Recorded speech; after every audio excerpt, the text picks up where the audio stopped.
खबर शामिल करते हैं वादी सोन नौशहरा से। रिपोर्ट कर रहे हैं ब्यूरो चीफ मलिक नवाब।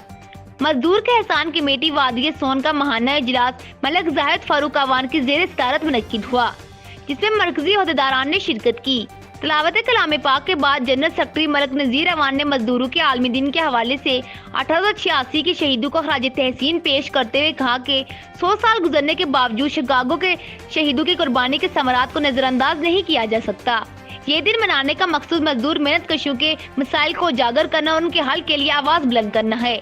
उनका कहना था कि हमें तवक्को थी कि मौजूदा हुकूमत गरीब मेहनत कशियों को मराद देगी, मगर मजदूर का एहसान तबका गुर्बत की चक्की में पिस कर रह गया। मुतालबा किया है कि मजदूर की तनख्वाह 1 तोला सोने की कीमत के बराबर की जाए।